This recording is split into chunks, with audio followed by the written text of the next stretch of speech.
ni ukuvuga ngo concert ya The Ben yabereye i Bugande i Kampala, ariko konseri yagiye itubana ikizungerezi, yabaye isereri mu mitwe y'abantu bo muri entertainment cyangwa se abamukurikira bamukunda, wagira ngo konseri yabereye i Kigali. Nk'uko mubizi The Ben aherutse kuba afite concert i Kampala, yajyanye na timu nini y'abantu benshi, abanyamakuru, mu DJ cyangwa se aba DJ, ajyana n'abantu mbese timu yenda management yiwe, abenshi bose barajyanye. Uko bisa kose ni abantu b'ibitsina bitandukanye, igitsina gore n'igitsina gabo. Ibyo birarangiye, The Ben ko yabyinanye n'umukobwa muri club bibaye ikibazo, ibyo bivuyeho birarangira, concert yagenze neza, ibyo biratuje. Baba bariteretse ati hari i Yerusalemu, hari n'i Yeriko, ibintu ntazi nyine by'ubwiru. I Galilaya n'i Yerusalemu, Yeriko ntayirimo. Baba bazanye amazina y'ubwiru ngo Papa Bebe, baba bazanye ngo DJ Mifupa, baba bazanye umuhanzi n'abantu benshi. Mw'abantu mwe biratangaje, ikintu kiriho cyo nuko umudj wari wagiye yihangaho i Kampala ni DJ Flix. Mwihangane uko mbivuga, Flix nuko umwana w'umukobwa witwa DJ Flix abagiyeyo. Mu kujyayo rero, ibyari ugucuranga, ibyari umunezero, ibintu byari byarangiye byahoshejwe, ubu nibwo bizanywe imihanda y'uko umwana yagiye kuba umudj, donc aritwa ngo umudj, urumva ngo Mifupa, ariko realite niwe mudj wenyine wari wagiye. I Kigali tumenyera aba DJ batatu nibo bazwi b'abakobwa, DJ Brian, DJ Sonia n'uyu mwana w'umukobwa witwa Flix uri kuzamuka. So rero byatangaje abantu kuba bagiye bamentioninga abantu, abo ngabo nababwiye ngo Papa Bebe, umuhanzi Flix, we umwana we yasabye akazi aragahabwa. Amajije kugahabwa, agira ate, ategura ibintu bye neza, ajyana n'abandi, afata indege yigira mu kazi ke.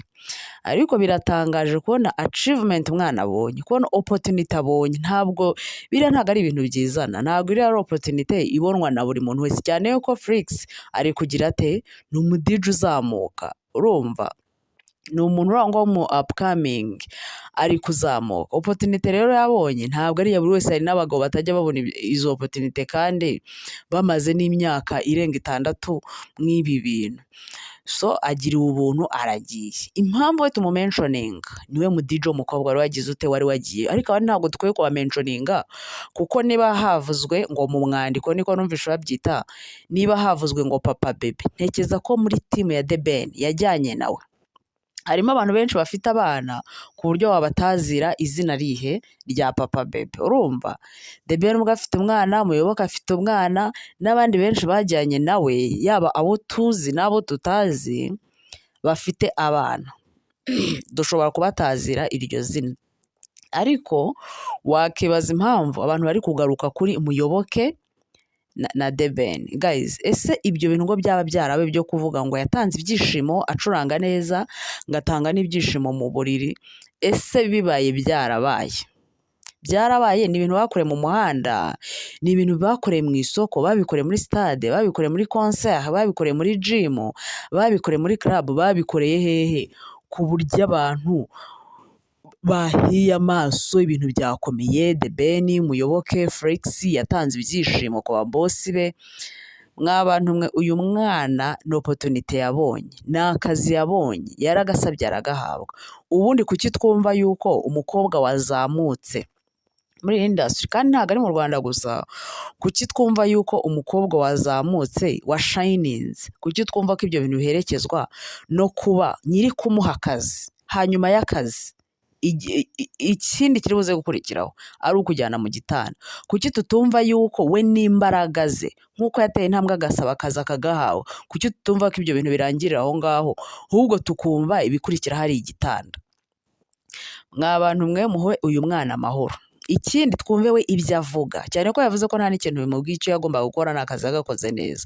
Tureke ibintu byo kuvuga kwihimbira, byo kuvuga ibindi bintu byo kurenzaho ngo tumurihimireho itaka. Ubundi ntabwo tumuzi muri izo kesi, urumva, ntabwo tumuzi mu ibyo bintu bimeze nk'ibyo ngibyo. Ubu aka kanya se nibwo abyize, ubu aka kanya nibwo abonye se bikenewe. Nta nkuru ivugira ubusa ku musozi, yego, ariko ntabwo ari ikintu cyiza ako kanya ngo cyiture hasi. Uwo muntu abantu baba bamufiteho amakuru. Ubu se kuki uyu munsi aribwo babivuze? Ubundi abantu bo muri comment batanga ukuri guhagije, muri entertainment batanga ukuri guhagije, noneho ku muntu utari wamenyekana abantu bamufataho ijambo uko bashatse.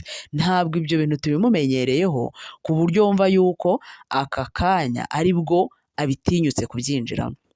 Ariko tumuha amahoro, tumuha amahoro, yakoze ibyo yagombaga gukora, tumuha amahoro, kariya ni akazi ke. Ariko abantu bari kumushinja ngo watanze ibyishimo ngo muri konseri, ngo bitanga ngo no mu buriri, ngo bitanga mu gitanda ku babosi bawe. Nta muntu wari uhari, murumva mwa bantu mwe, nta muntu warebaga, nta muntu wari uri kumwe nawe, nta foto mwabonye, nta video mwabonye. Ubundi umuntu ni iki yakora kugira ngo umunezerwe?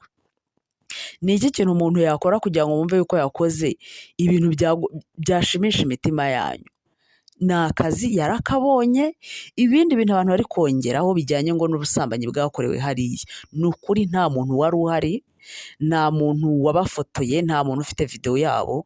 Duhe Felix amahoro, duhe umuntu witwa The Ben amahoro, duhe umuntu witwa Muyoboke amahoro, n'abandi bose bari kuvugwa, kuko kuba havugwa ngo Papa Bebe bivuze yuko hari abagiye muri iriya timu, harimo abantu benshi babye. Ariko duhe abantu amahoro, tureke kubabuza uburyo. Yakoze akazi ke, ibindi ni ibihimbano. Yakoze akazi ke, ibindi ni ibintu abantu bari kwishyiraho aho ngaho gusa, urumva. Ariko kwifata ugashinja umuntu ibintu ntiwari uhari. Aha hantu hari umuntu witwa Pundit, urumva, hari wa wundi wavuze ngo Yago ngo yari afite urumogi, nk'ari we wari ufite kamera iruta y'abandi cyangwa amasaruta y'abandi. Murumva iryo jambo ryari kumuraramo gute se? Uriye ko muzi umunwa, murumva iryo jambo ryari kumuraramo gute koko? Ni gute watari kubimenya? Ariko umuntu mwamubujije amahoro, mwamubujije uburyo. Felix yakoze ibyo yagombaga gukora, yabonye opportunity itabonwa n'abandi bantu bose, yabonye chance mu buryo ki abandi bantu babyifuza. Rero ikiza nuko twakishimira ibikorwa byiwe, ikiza nuko twakishimira achievement ari kugeraho, apana kuza tumutemeraho itaka, tumushinja ibintu twiboneye, twumva yuko yaciye nk'amabere.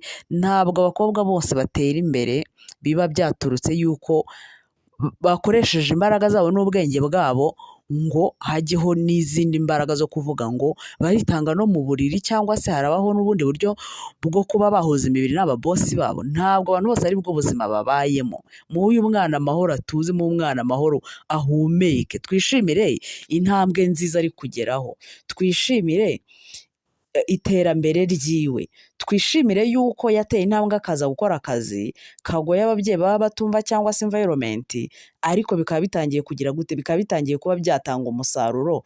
Tureke kumva yuko kuba yabonye iyo platform, kuba yabonye aho hantu hifuzwa n'abantu benshi, hari ikindi kintu cyabiherekeje. Tumwishimire kandi twumve yuko ni amahirwe aba yabonye, tugomba gufatanya nayo kugira gute, kumva nyine